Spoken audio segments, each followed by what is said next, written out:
Hopefully guys, I don't look weird and lighting is okay, but if I do look weird, I'm sorry. Please forgive me. 안녕 친구s! Hey guys, it's me Misa, and for those that do not know my channel, 안녕하세요. 저는 missadays입니다. Hi, I'm missadays. You can just call me Misa, it's totally fine. And today we're going to be talking about how I study Korean and how I put things into practice with Korean. I am not an expert at Korean. I am barely leaving level 1 right now. So please just bear with me. And if you guys have any advice for me or for other people, go ahead and leave a comment down below. That would be very helpful to everyone. And let's get started on this video. My biggest advice for you guys to learn first is the alphabet. If you don't know the alphabet, you're basically lost on your own. And also, no one uses the Romanized ways of words. Is that even a thing? Ways of words? I don't even know.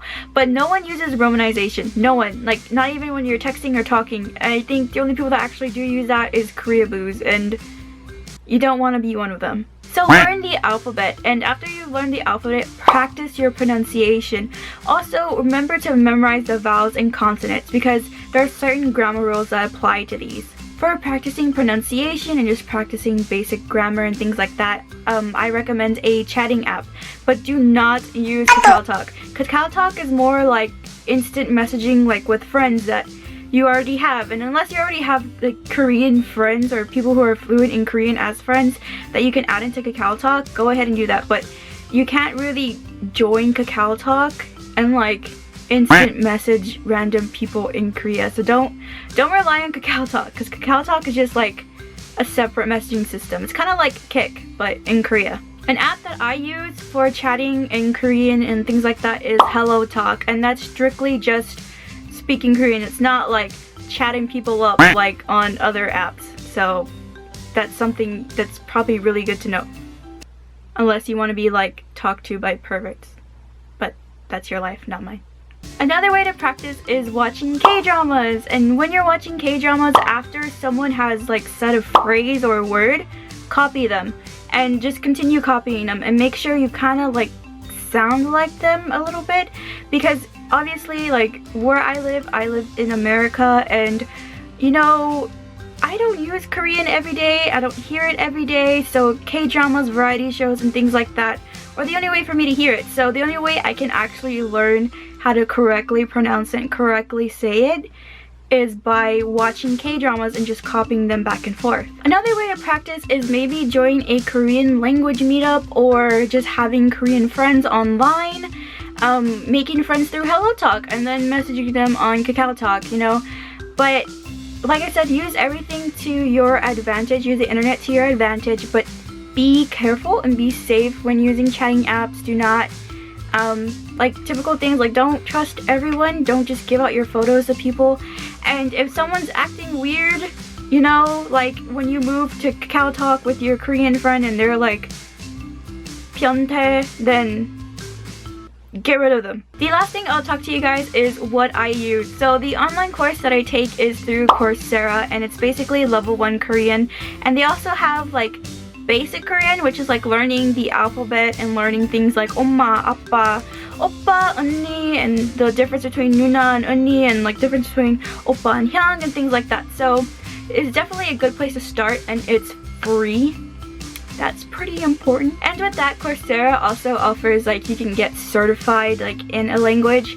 So you could get certified in basic Korean, or in level 1 Korean, or in level 2 Korean, and you can also use it as college credits. But if that's not really what you want it for, then just go ahead and take the course for free and don't even worry about paying. And you don't have to pay for each lesson. It's kind of everything's completely free.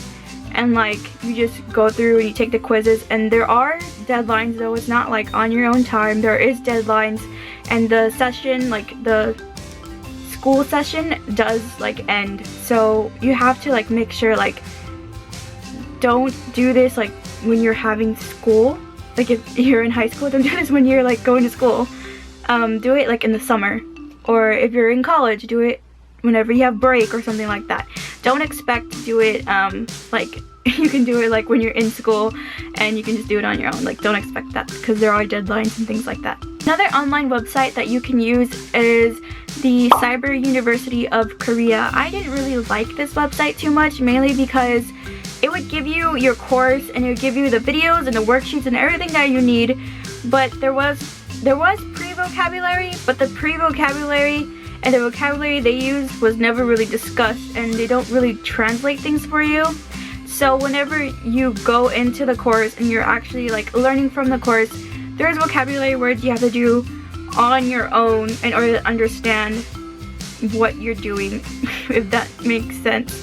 It's a lot of like your own writing things down and doing your own self-study, and then going into like Google and Naver or whatever and trying to figure out what these words mean and phrases mean, and then going back into the course using their vocabulary words that they used like one time and trying to figure out like what the heck is this person saying type of thing. So it's very disorganized, but it's actually a really good option if you've already completed like Coursera. Like I think that would be a good way. Like you start at Coursera and then you go into this.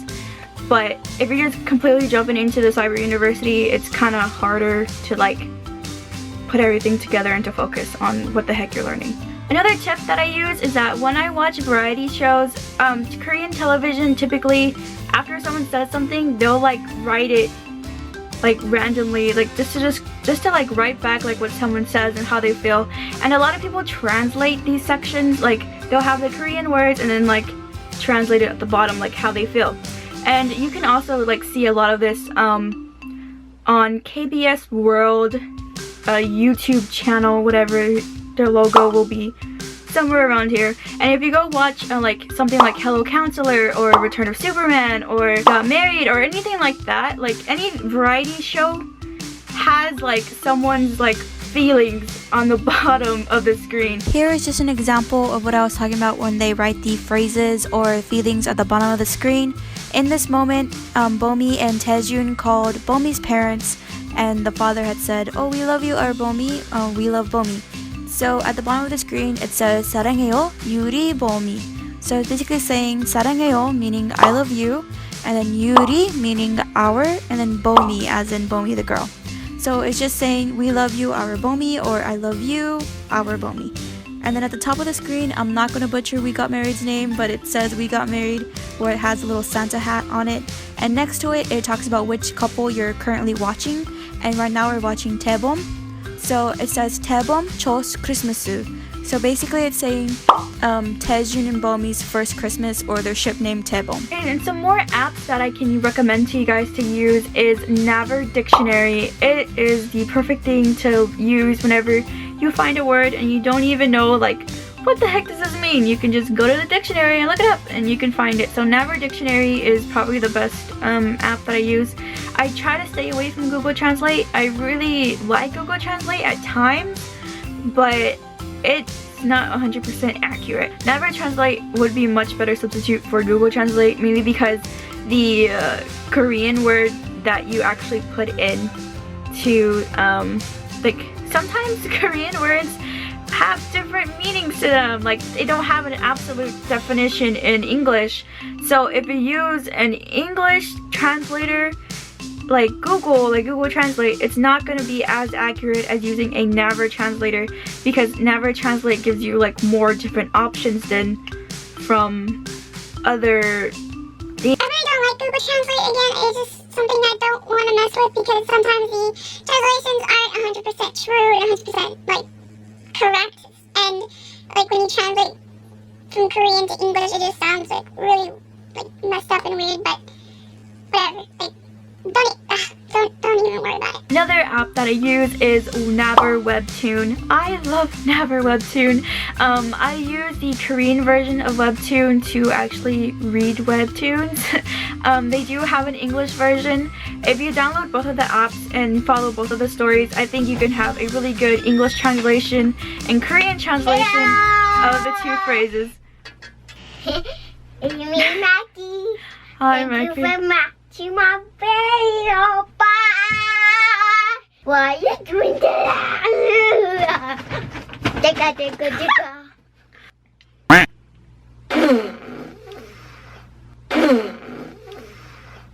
Okay guys, so I'm gonna end things here. Thank you guys for watching, and if you Bye bye bye bye. My name is Maggie. Go bye bye. thank you guys for watching. Bye. Thank you for watching Maggie's video.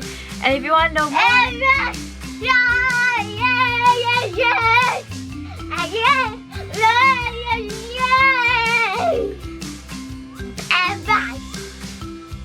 if you want to know more Korean phrases and things like that, please subscribe to my channel. Leave a comment below asking for things that you want to know. And also don't forget to follow me on social media. And subscribe to my channel if you want to join the Chingu family.